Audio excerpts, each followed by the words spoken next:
Good afternoon. Good evening, afternoon, Dr. Miles. Yeah, how are things going in South Florida? Things are going well. We're still waiting the outcomes of the special election for Elsie Hastings' seat. The weather is cooling off, so things are going well. That is very interesting. You know, our mayoral race um, turned out kind of different. Many people thought that Kasim Reed would be one of the runoffs, but however, didn't make it by a very small margin. So we have Wow. candidates, of course, who will be running off, I think, at the end of the month. Felicia Moore and Andre. And said, I'm going to be real bad, Andre's last name. I just know him as Andre, all right? But it just looks kind of awesome how things may turn out. But for our viewers who are just joining us today, my name is Dr. Willie Miles. I am the president of Dr. Willie Miles Foundation. And Jackie? I am Jacqueline Hampton Clements, educator, principal. Valley of the Giants. Valley of the Giants Let's creator. let's put Valley of the Giants first in the future. Okay, we'll put Valley of the Giants first. Well, listen. Hey, listen, folks. I'm broadcasting here from Atlanta, Georgia, and Jackie is broadcasting from Weston, Florida. Weston, Florida. Weston. And Jackie, exactly where is Weston located? So Weston is a suburb of Fort Lauderdale, and it's really kind of in between. It's on the west side, but it's almost on county line between Broward County and Miami-Dade County. So it's in the suburbs then? It is in the suburbs. All right, great. We are west of the beach. Well, you know, just for some just local news, and then we'll get into of course, what we are asking people to do for us. You know, last week, Jackie, I mentioned that a young man went up to another young man at the bus stop and shot him in the head, right? Yes. Well, today the news reports that they were friends, and they were so close where the mother would let the young man come to her house. But what happened is that they had an argument or a fight. They shook hands and thought it was over, and evidently it was not. And you know, it goes back to so we have one young person who's dead and another whose life is ruined. And I go back to this question: why is everyone so angry? And why is murder such a present of thought solution? Well, I think what it is when they are about to kill someone, I don't think they're seeing it as murder. I think they're seeing it as, guess what? I have access to some power. And they lose all perspective on the power can take away power from others. And to realize what they've done only after it's been done.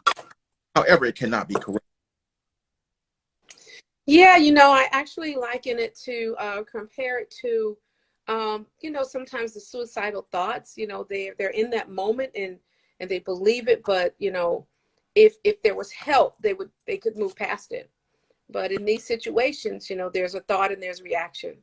Well, I understand what you're saying, but I'm going to try to throw in by that suicidal thought because you kill yourself, and this person is killing somebody else. Right. Yeah. A thought to take a life, though, even if it's your own. You know what's interesting, Jackie, is that as I'm driving, I become so into this mental health realm where I'm diagnosing every car that comes beside me. I mean, seriously. Somebody honks the horn. I said impulsivity. Right. Yeah, impulsivity. Yes. They can't wait. Frustration, anger, all those things. Yep. So also the person who rides your bumper all the way, and I'm saying, what is that about? Well, I know what it's about. Power. Yeah, control issues, attempt to control others. Again, the same anger and aggression. We're seeing it in doses. I'm looking forward to seeing us offer more solutions, identify it, be able to call it out, because we're having an epidemic of these behaviors. Fortunately, you can't arrest people because they honk their horns. You know, but I'm saying that, you know, our discussion tonight, I think, is quite applicable because we're talking about good parenting. Now, I'm not implying at all, I'm not going there yet because I wanted to talk about some other things. I'm not implying that if you have good parenting, ain't nobody gonna be killing nobody. But before we get into the conversation, I know you're ready. I want to talk about for a moment, folk, we need you all. Many of you have called or text and you've emailed and said, how do we donate? Folk, if you want to donate, go to our website, thechildrensfoundation.net, and follow the prompts. It'll lead. Thechildrensfoundation.net.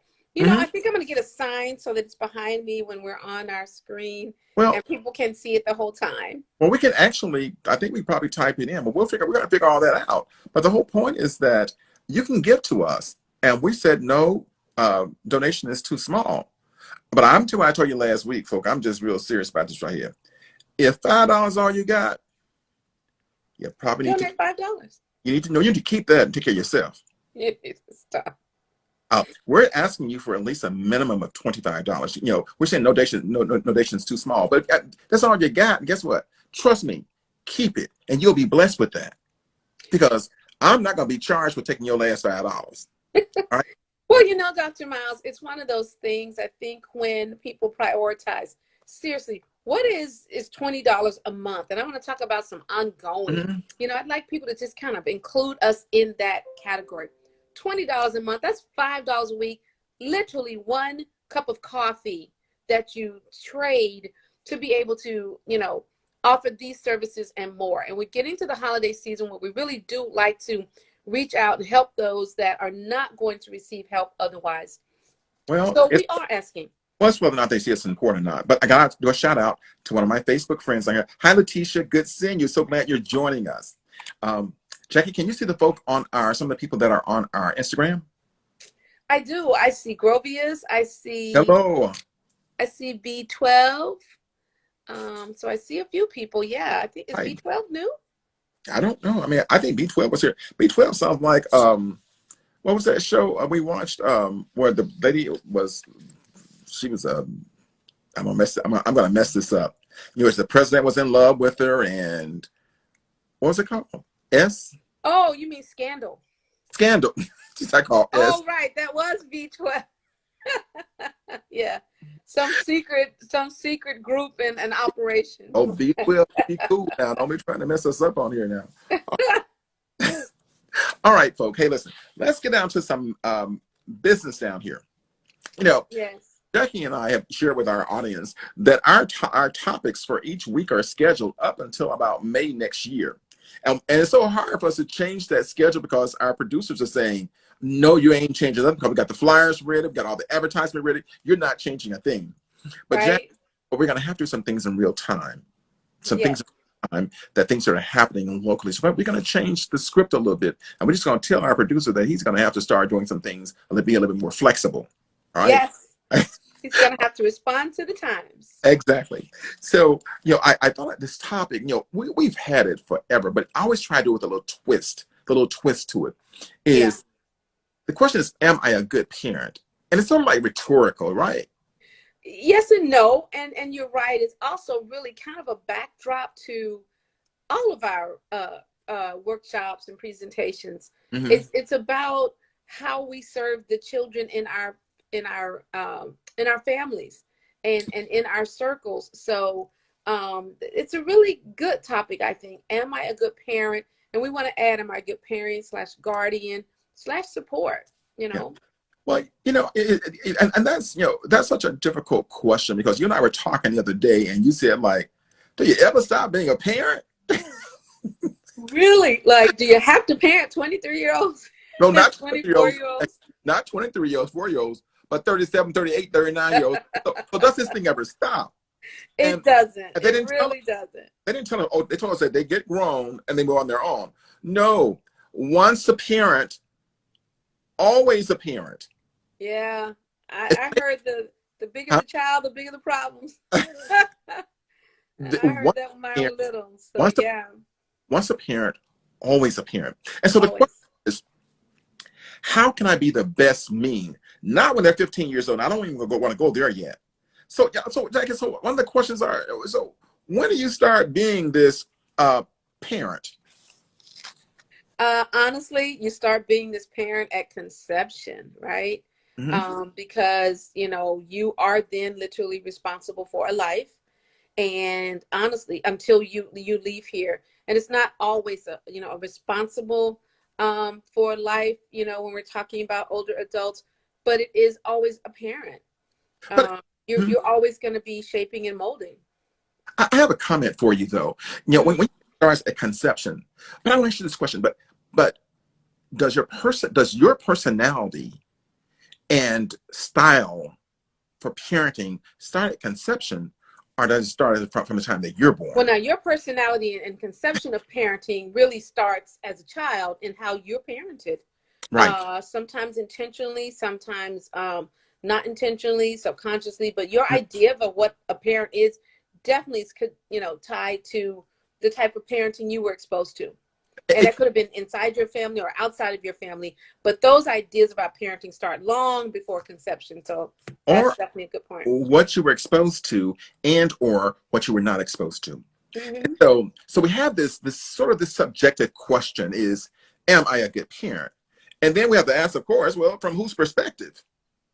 Right. From whose perspective is this good parenting, bad parenting situation? Right. And we probably won't even touch this, and you touched on a little bit, but the idea of the definition of good parent. Mm-hmm. So there's some basic things that we can put in there, but again, it's whether or not you're a good parent to some extent depends on who you're parenting and who they are and what their needs are. But I do think the data, Dr. Miles, is very interesting. But and how they perceive it. And so the question is, as your parent, judge? As you're parenting, and this is critical, folk, as you're parenting, do you listen to what your kids say about whether or not you're a good parent or not? Or listen to what your parents say about your parenting, who are now the grandparents? Or do you share your own focus? I have a little joke, Jackie. One of my clients told me, and I almost fell out the chair when she said it. She said when she was raising her son, she should tell her. She said I told my son that I hope your children put you through as much hell as you put me through. She said, but the thing I forgot. Sometimes, Dr. Miles, is the only way to learn. No, she said, what I forgot, I'm gonna be the grandparent. So she's gonna get it again. So what she's faced with now is that she has a little grandchild who she says is worse than her son was. And she said, I've spoken on myself. She said, I never thought. Yes, she did. Right. Yeah. So back to this topic of good parent. Well, I'll ask you this question. Do you think that good parents ask themselves, are they good parents? Honestly, I think that's part of the definition. So I think they do. I think self-evaluation, assessment, wondering if you're a good parent. Honestly, I would throw that into the category of a characteristic of a good parent. Because you have to want to know the answer. Guess what? I have never asked myself, was I a good parent? Because I left myself open for some answers.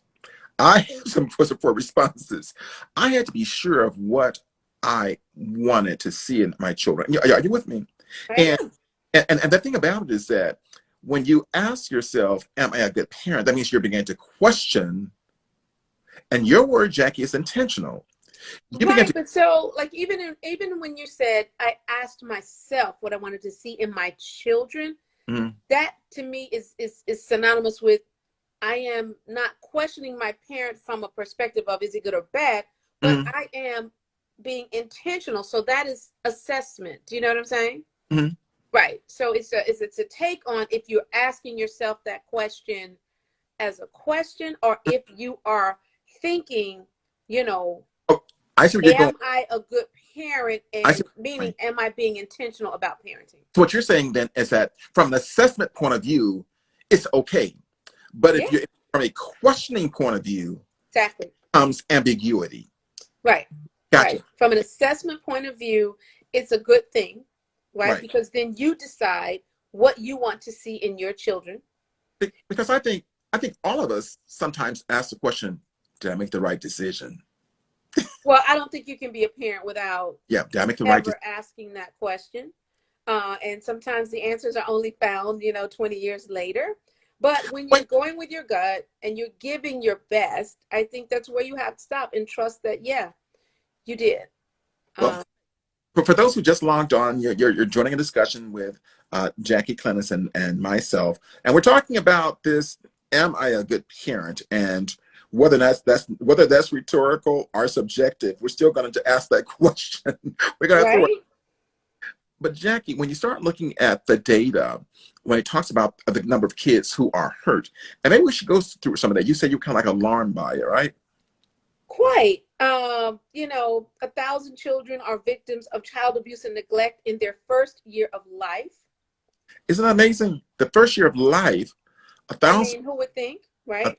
year of life, they're victims of child abuse and neglect. And can I just put a pin there for 1 second? Mm-hmm. You know, because, and that's another thing that kind of like bothers me a little bit, because I'm very aware of, the Child Protective Service system, in multiple states. I'm very aware of it. But in one state in particular, well, probably across the country, what Mm-hmm. we found is some misassessments of neglect and abuse. Right. Because Right. it's So, homes, and there's the, reality that for everyone that is reported, there's probably, 2 to 5 that aren't. So even our data is can't be all inclusive. but it's according to perspective. For instance, I guess my parents would have been accused of neglect if somebody came out to our house when I was being raised. Oh But yeah. And you were home alone.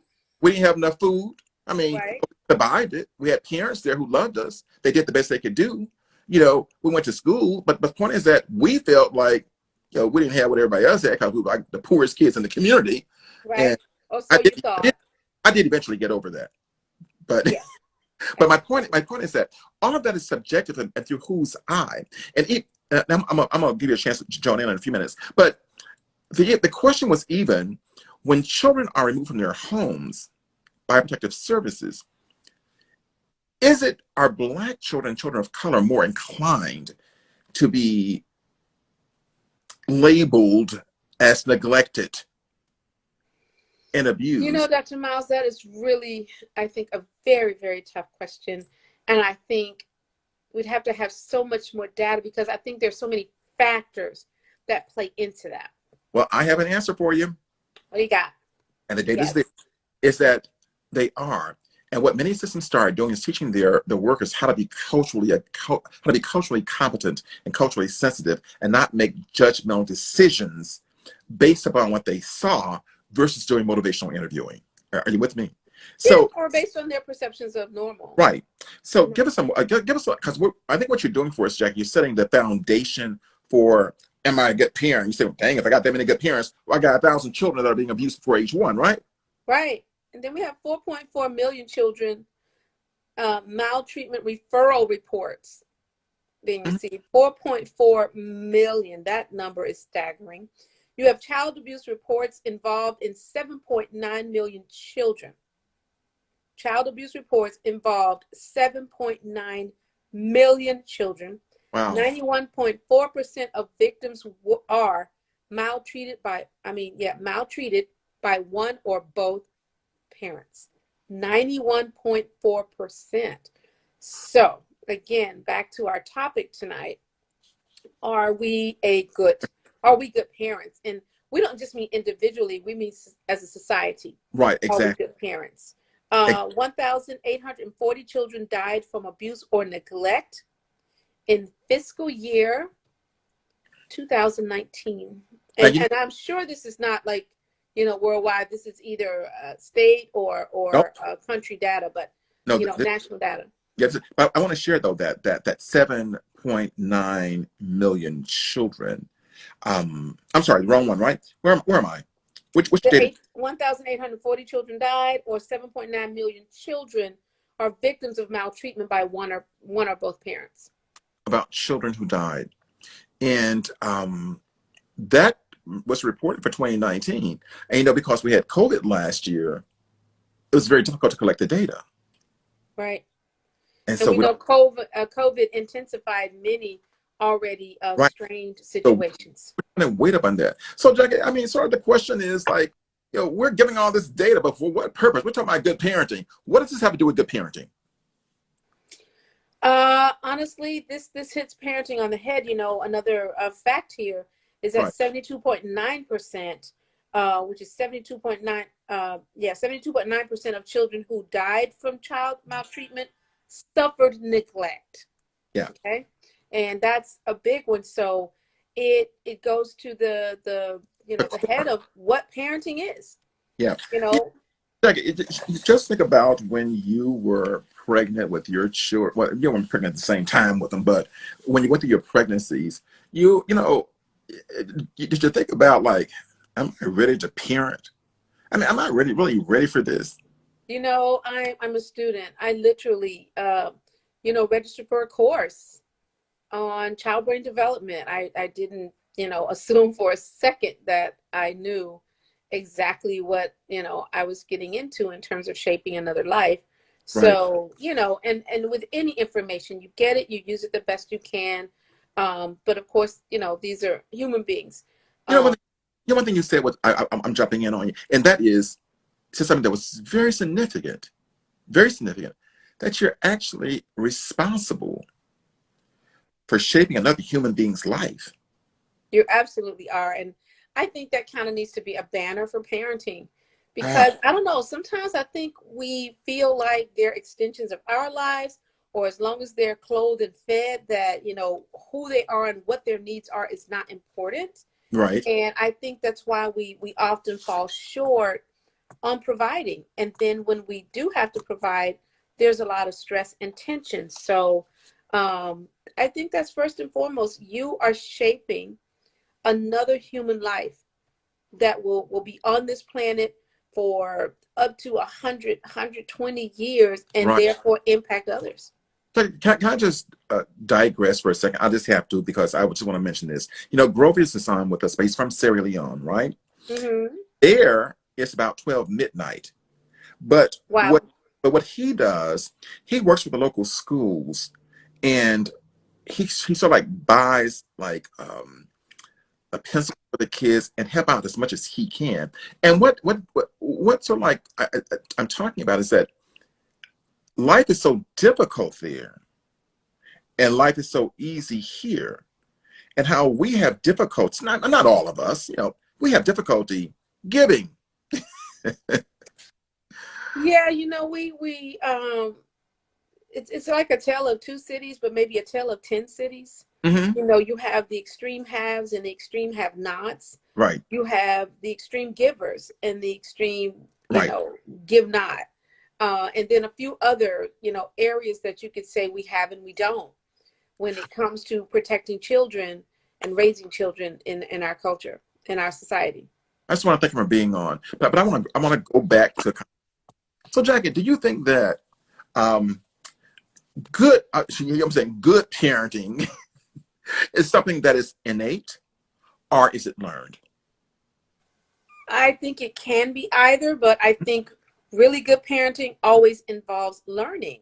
Hmm. You're not born with this information. You may have some instincts, and maybe some people have more than others, but I think as a parent, you have to be a student. You have to learn.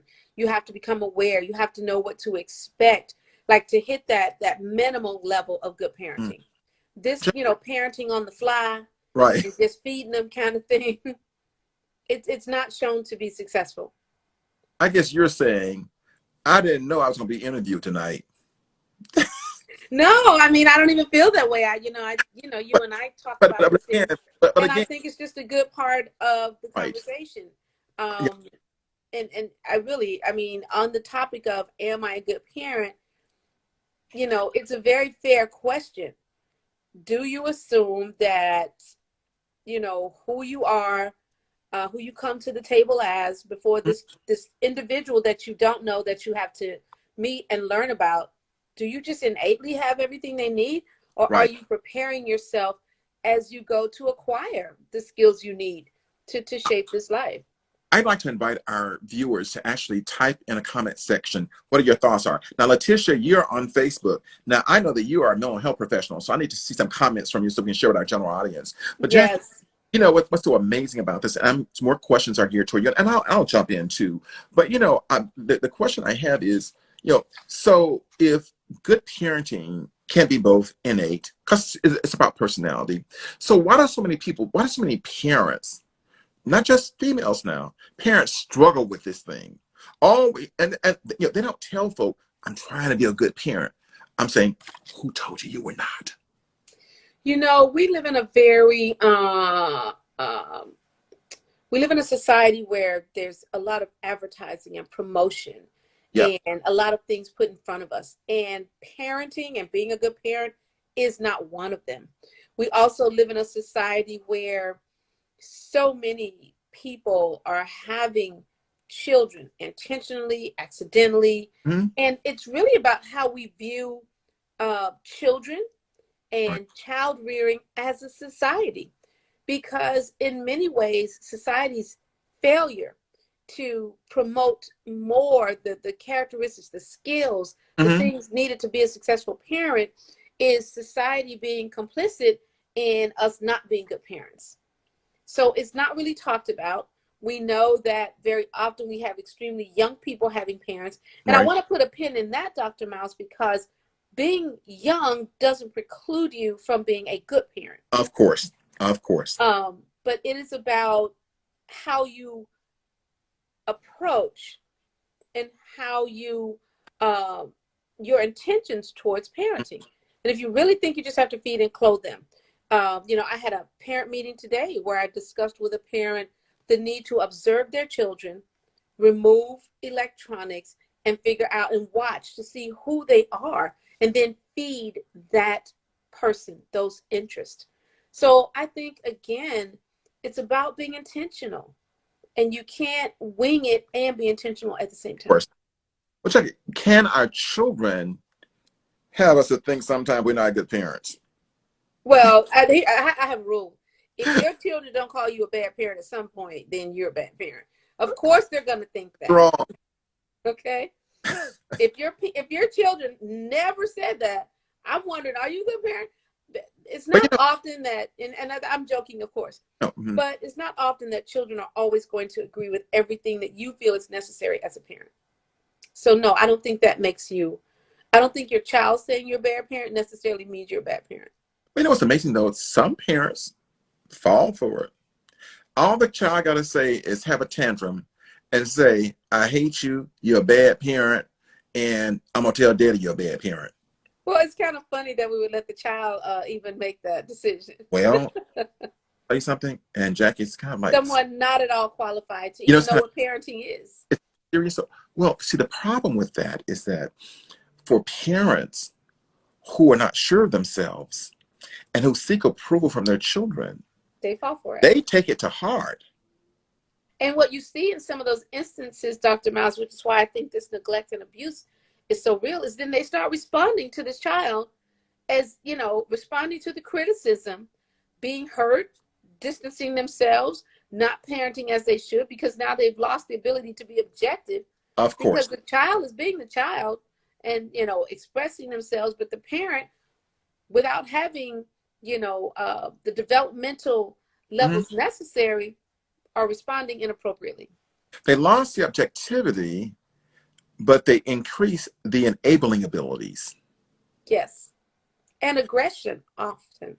So the child is able to get whatever he or she wants because you feel guilty that you're not a Because good. they complained about your good parenting.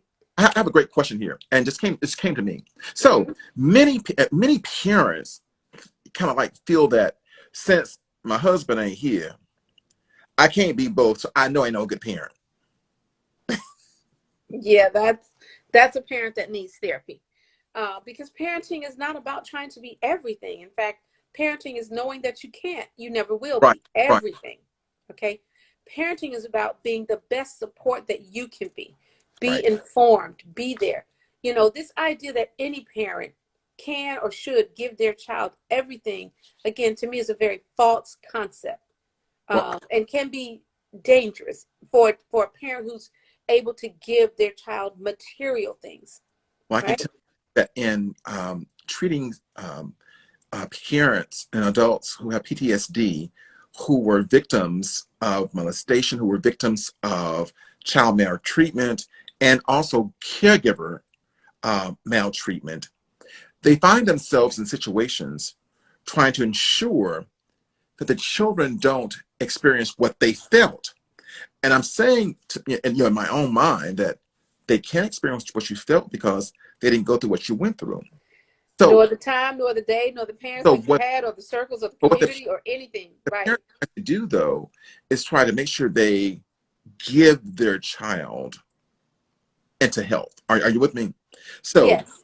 Parents need to know that their children are not them. And it's the always going to be a mistake to fix you and your child.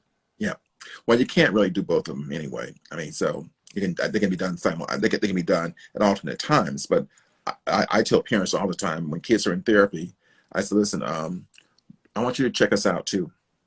I want you to check us out too. So let's talk about some of the characteristics of these Good good parents. parents.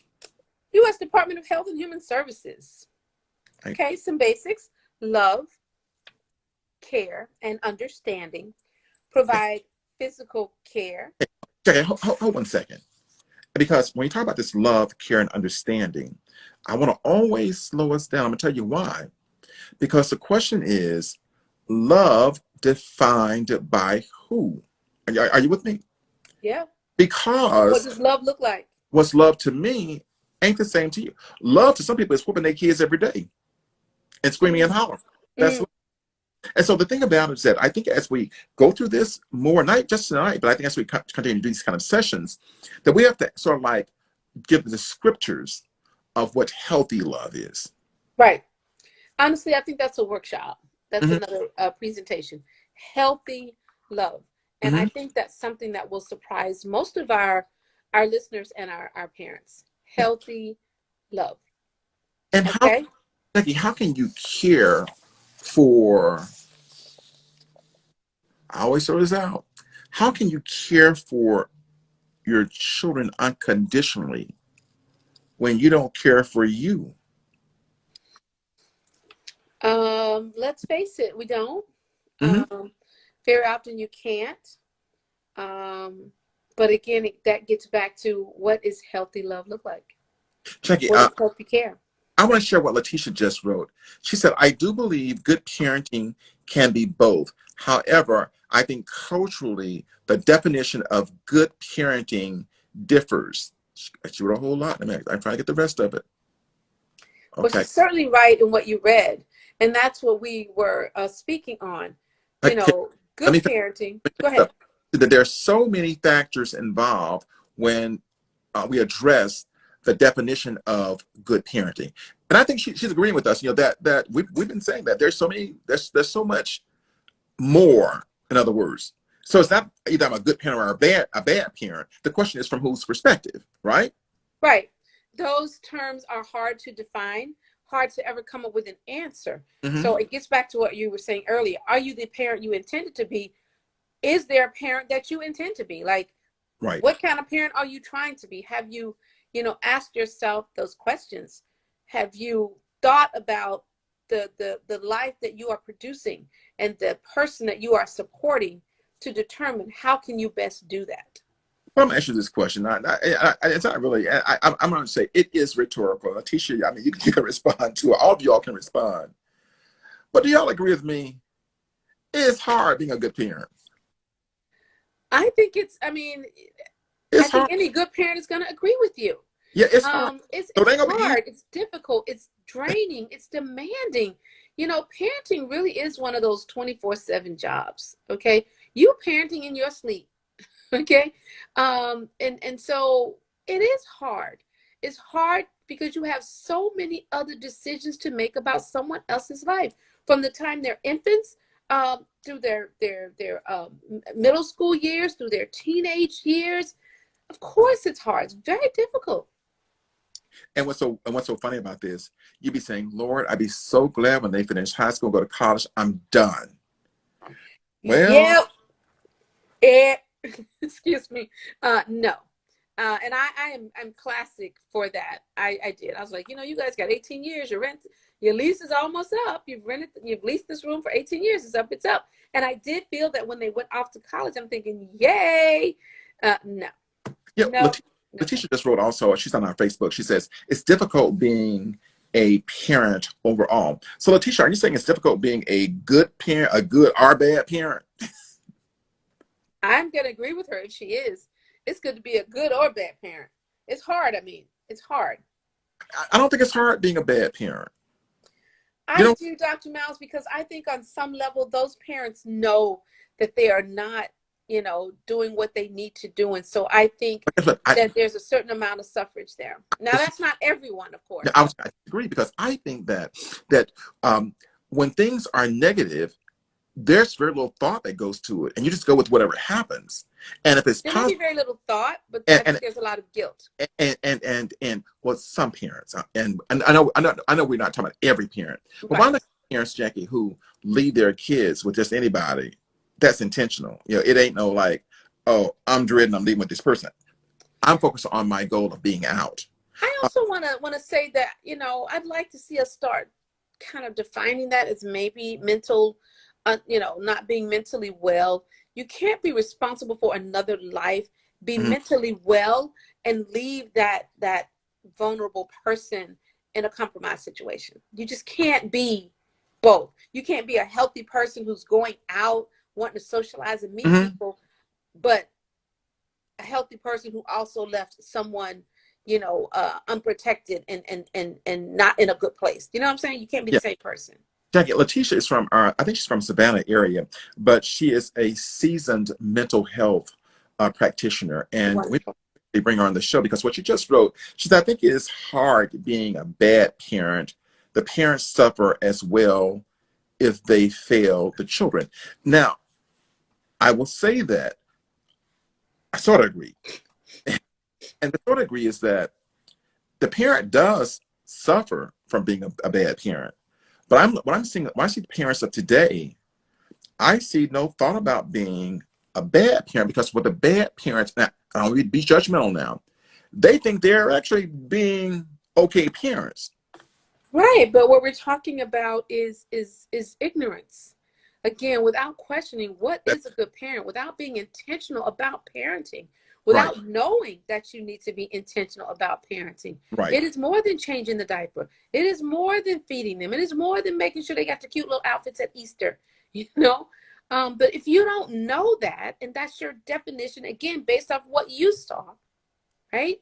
And when you didn't see that happening, you thought, oh, when I have kids, I'm going to make sure that they have the best sneakers. right, They're being intentional, but they right. don't know better.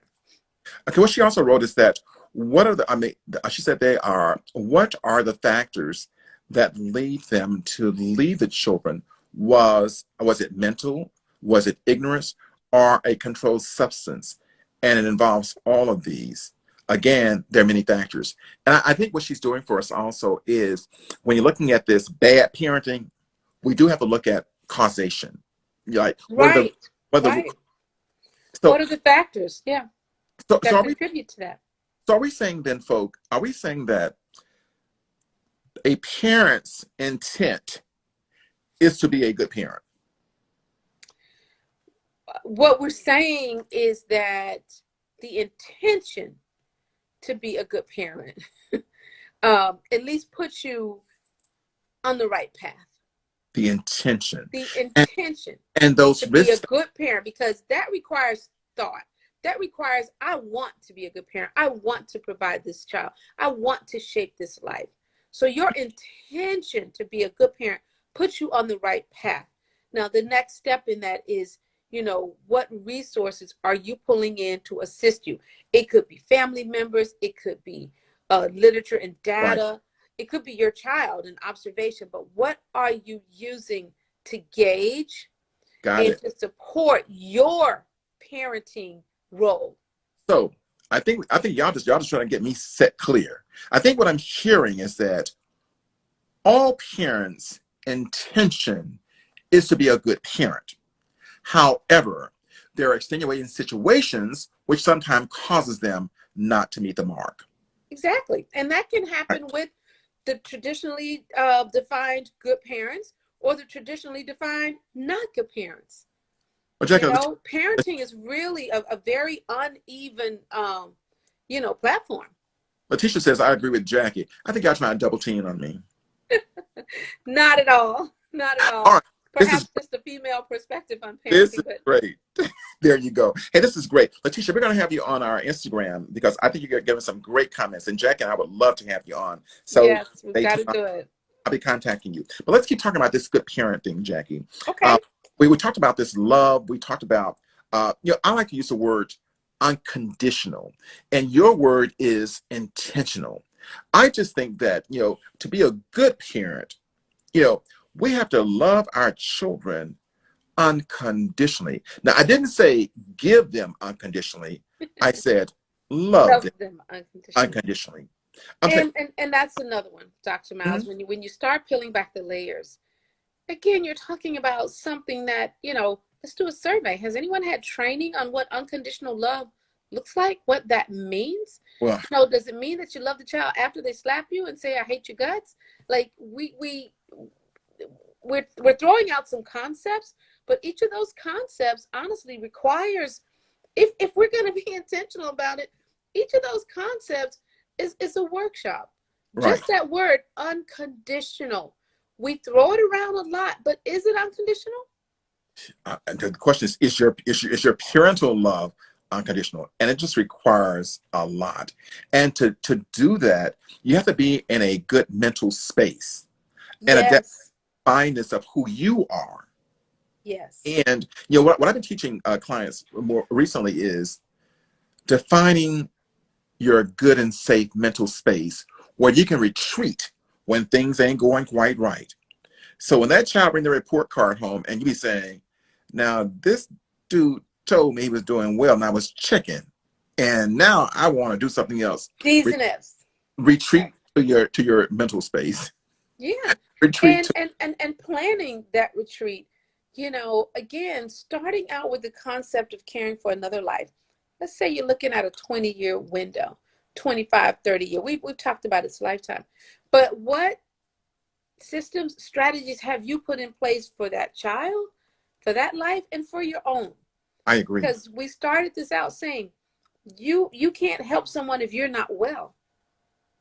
But Jackie, we have these shows, this program every week, and we always run out of time. We're not out of time totally yet, but we're at that 7:45 benchmark, and I just want to make sure that we got so much stuff to cover still. Yes, let's cover, and then we'll converse. All right, cool. So this is a big one, but we're going to cover, and then we're going to come back. Provide physical care to fulfill the biological needs of a child. These are characteristics of a good parent that we're talking about. They didn't say the biological wants, right? I did not say biological wants. I said biological needs. Good point. Such as proper food. Let me repeat that. Such as proper food. Such as proper food. I want to read a broken record here. It doesn't mean any food. So are you a good parent if your child is being raised on McDonald's? Whoa. I mean, you're feeding them. Whoa. I'm not But touching are you being a good parent? Okay? Proper food. That was not an accident. I'm not going to have tomatoes thrown at me. But that's the question, because guess what? That food impacts their health. That food impacts their brain development. Mm-hmm. It impacts their academics. It impacts everything. Okay? So that alone. So provide physical care to fulfill the biological needs of child, such as proper food, optimal environment and protection. It didn't say roof over the head. It said optimal. Characteristics of a good parent. So I need proper food. I need an optimal environment, which again, all require intention.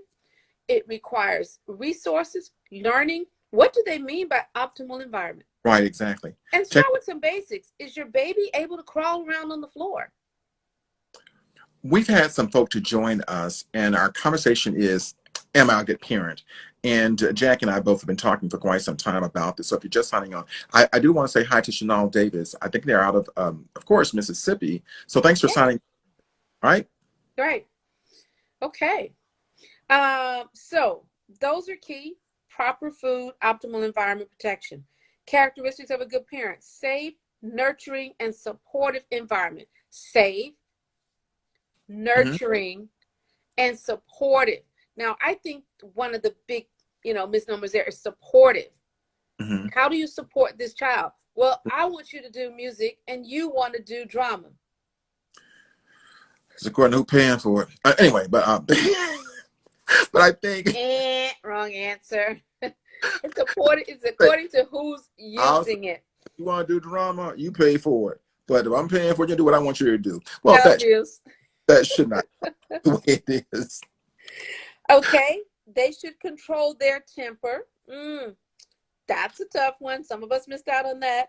And show their children how to face with both right and wrong, how to face with right and wrong, something to form social emotional skills, how to deal with right and wrong, how to be right about something, how to be wrong about something, Right.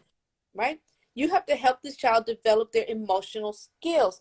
You cannot do that, right, by just being a person who throws your own temper tantrums, by being a person who denies them their emotions and feelings. So really, But this yeah, characteristics of good parents is packed. what I'm sort of like teaching parents now is, and I, of course, you didn't make this word up, so I don't know why I keep calling it your word, but it really is about being It is my word. intentional before age 3. You're saying, what kind of character am I trying to develop in my child? Not age 16.